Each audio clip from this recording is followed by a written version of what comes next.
السلام علیکم ورحمۃ اللہ وبرکاتہ۔ ایک شادی شدہ مرد کا اپنی بیوی پر کتنا حق ہے؟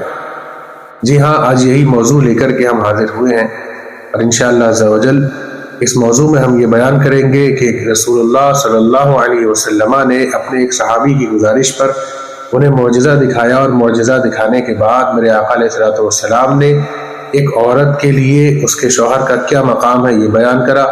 اسی کے ساتھ انشاءاللہ عز و جل ہم یہ بھی بیان کریں گے کہ ایک مرد کے اپنی عورت کے اوپر 3 خاص حقوق ہوتے ہیں جو رسول اللہ صلی اللہ علیہ وسلم نے بیان کیے، اور قیامت کے دن عورت سے سب سے پہلا سوال کیا ہوگا، اور اسی کے ساتھ عورت کی نماز کب مکمل ہوتی ہے، اور ہم یہ بھی بیان کریں گے کہ جنتی عورت کون ہے۔ تو انشاءاللہ عز و جل ان سارے مسائل کو ہم حضور فقیہ ابو اللیث سمرقندی رحمہ اللہ کی کتاب تنبیہ الغافلین کی 3 جلد سے نقل کریں گے۔ پچھلی ہوئی بیان میں ہم نے یہ بتایا تھا کہ ایک شادی شدہ عورت کا اپنے مرد پر، اپنے شوہر پر کتنا حق ہوتا ہے۔ تو ہمارے بعض احباب نے ہمیں پرسنل میسیجز اور یوٹیوب پر کمنٹ کر کے ہم سے یہ گزارش کری کہ آپ مرد کے حقوق پر بھی بیان ریکارڈ کریں۔ انشاءاللہ اسی سلسلے کو آگے بڑھاتے ہوئے آج کا بیان شروع کرتے ہیں۔ سب سے پہلے حدیث پاک سماعت کیجیے۔ اللہ کے رسول صلی اللہ تعالی علیہ وسلم کی بارگاہ کرم میں ایک اعرابی صحابی حاضر ہوئے، نو مسلم تھے، نئے مسلمان ہوئے تھے۔ حضور علیہ الصلوۃ والسلام کی بارگاہ کرم میں حاضر ہوئے اور عرض کیا، یا رسول اللہ صلی اللہ علیہ وسلم، میں حضور پر ایمان لے آیا ہوں، اب میرا دل یہ چاہتا ہے کہ میں سرکار علیہ الصلوۃ والسلام آپ کا کوئی معجزہ دیکھ لوں تاکہ میرا ایمان اور مضبوط ہو جائے۔ تو میرے آقا علیہ الصلوۃ والسلام نے فرمایا، کیا دیکھنا چاہتے ہو؟ جو کہو گے وہ تمہیں دکھا دیا جائے گا۔ تو اعرابی صحابی رضی اللہ تعالیٰ عنہ نے عرض کرا، یا رسول اللہ، میں چاہتا ہوں کہ یہ سامنے جو پیڑ لگا ہوا ہے نا، یہ آپ کو آ کر کے سلام کرے۔ اب میرے آقا علیہ الصلوۃ والسلام نے فرمایا، اچھا تم یہ چاہتے ہو، ٹھیک ہے، جاؤ تم ہی اسے بلا لاؤ۔ تو وہ اعرابی اس پیڑ کے قریب گئے اور پیڑ سے کہا کہ چل، تجھے رسول اللہ صلی اللہ علیہ وسلم بلا رہے ہیں۔ بس اعرابی کا پیڑ سے کہنا تھا کہ پیڑ نے جھومنا شروع کر دیا۔ اور ہماری عقیدت یہاں یہ کہتی ہے، پیڑ کیوں نہ جھومتا ہے یار؟ اگر کسی بندے کو دنیا میں پتہ چل جائے کہ حضور علیہ الصلوۃ والسلام کی بارگاہ سے بلاوا آیا ہے تو بندہ جھوم اٹھتا ہے۔ راوی کہتے ہیں جیسے ہی صحابی نے پیڑ سے کہا، پیڑ نے ہلنا شروع کرا، پیڑ دائیں بائیں ہلتا رہا، آگے پیچھے ہلتا رہا، یہاں تک کہ پیڑ نے ہل کے اپنی ساری جڑیں، اپنے سارے سوتے توڑ دیے، اور وہ پیڑ کھچرتا ہوا، گھستا ہوا رسول اللہ صلی اللہ علیہ وسلم کی بارگاہ کرم میں حاضر ہوا۔ اور اعرابی کہتے ہیں نہ صرف وہ پیڑ حضور کی بارگاہ میں چل کے حاضر ہوا، بلکہ اس پیڑ نے حضور علیہ الصلوۃ والسلام کو سلام پیش کیا۔ جب اس پیڑ نے حضور علیہ الصلوۃ والسلام کو سلام پیش کیا تو میرے آقا علیہ الصلوۃ والسلام نے فرمایا، جا واپس اپنی جگہ پر لگ جا۔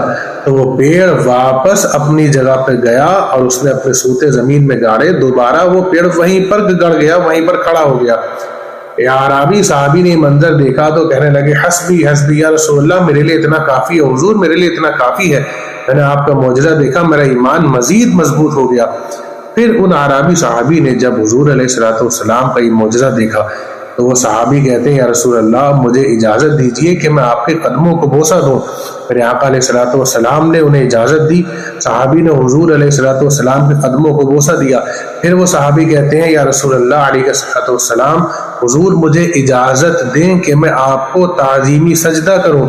میرے آقا علیہ الصلوۃ والسلام نے تعظیمی سجدہ کرنے کی اجازت نہیں دی، بلکہ میرے آقا علیہ الصلوۃ والسلام نے ارشاد فرمایا، مجھے سجدہ مت کرو اور نہ کوئی مخلوق کے لیے سجدہ کرے، یعنی کوئی بندہ کسی کے لیے بھی سجدہ نہ کرے۔ اگر سجدہ کرنے کی میں اجازت دیتا تو ایک عورت کو یعنی بیوی کو اجازت دیتا کہ وہ اپنے شوہر کو تعظیم کے لیے سجدہ کرے۔ اس سے پتہ چلتا ہے کہ ایک شوہر کا ایک بیوی کے لیے کتنا بڑا مقام ہونا چاہیے۔ رسول اللہ علیہ الصلوۃ والسلام فرما رہے ہیں، اگر میں اجازت دیتا تو ایک بیوی کو اجازت دیتا، ایک عورت کو اجازت دیتا کہ وہ اپنے شوہر کے لیے تعظیمی سجدہ کرے۔ اس سے اندازہ کیجئے ایک مرد کا، ایک شوہر کا کتنا بلند مقام ہماری شریعت نے طے کر دیا ہے اس کی بیوی کے لیے۔ اسی کے ساتھ میں نے جیسے کہا تھا کہ ایک مرد کے اپنی بیوی پر 3 خاص حقوق ہوتے ہیں۔ میرے آقا علیہ الصلوۃ والسلام نے وہ تینوں حقوق بیان کرے۔ حدیث پاک میں آتا ہے، حضور علیہ الصلوۃ والسلام نے ارشاد فرمایا کہ عورت پر اس کے مرد کے 3 خاص حقوق ہوتے ہیں، جس میں پہلا یہ ہے کہ جب اس کا مرد، اس کا شوہر اس کو قریب بلائے تو عورت اگر کوئی شرعی عذر نہیں ہے، شرعی وجہ نہیں ہے، تو اپنے مرد کو نہ ٹالے، اس کے قریب چلی جائے۔ اور میرے آقا علیہ الصلوۃ والسلام دوسرا حق جو ایک مرد کا اپنی عورت پر ہے، فرماتے ہیں کہ عورت اپنے شوہر کی اجازت کے بغیر نفلی روزے بھی نہ رکھے۔ اگر عورت کو نفلی روزے رکھنا ہے تو وہ اپنے شوہر سے اجازت دے، اور جب وہ شوہر سے اجازت مانگے تو شوہر کو چاہیے کہ اس کو اجازت دے دے۔ لیکن عورت کے لیے نفلی روزے رکھنا تب جائز ہے جب اس کا شوہر اس کو اجازت دے دے گا۔ تیسرا، میرے آقا علیہ الصلوۃ والسلام فرماتے ہیں کہ عورت اپنے شوہر کی اجازت کے بغیر گھر سے نہ نکلے۔ اگر وہ اپنے شوہر کی اجازت کے بغیر گھر سے نکلتی ہے تو اللہ کے فرشتے اس پر لعنت کرتے ہیں کہ یہ عورت اپنے شوہر کی اجازت کے بغیر اپنے گھر سے نکلی ہے۔ اور جیسا کہ میں نے کہا تھا کہ قیامت کے دن عورتوں سے سب سے پہلا سوال کیا ہوگا، تو عورت ہو یا مرد ہو، دونوں سے قیامت کے دن سب سے پہلا سوال نماز کے متعلق ہوگا۔ ہاں، عورتوں سے دوسرا سوال جو کیا جائے گا نمازوں کے حساب کے بعد، وہ ایک عورت سے اس کے شوہر کے حقوق کے بارے میں سوال کیا جائے گا کہ ایک عورت اپنے شوہر کی کتنی فرما بردار تھی، کتنی نہیں تھی۔ تو اگر آپ، میری بہنیں، میری مائیں جو یہ چاہتی ہیں کہ قیامت میں ان کے عذاب میں، قیامت میں ان کے حساب میں نرمی رہے، ان کے قیامت میں عذاب نہ ہو، تو انہیں چاہیے کہ اللہ کے حقوق یعنی نماز، روزہ وغیرہ ادا کرنے کے بعد اپنے شوہر کے حقوق پر دھیان دے، تاکہ اللہ تعالیٰ کل قیامت میں ان کے لیے حساب میں آسانیاں پیدا کر دے۔ اور حدیث پاک میں آتا ہے کہ ایک عورت کی نماز تب تک مکمل نہیں ہوتی ہے، میرے آقا علیہ الصلوۃ والسلام فرماتے ہیں کہ ایک عورت نے نماز پڑھی اور اپنے شوہر کے لیے اچھی دعا نہیں کی تو وہ نماز اس کی قبول نہیں ہوگی جب تک عورت اپنے شوہر کے لیے اچھی دعا نہ کر لے۔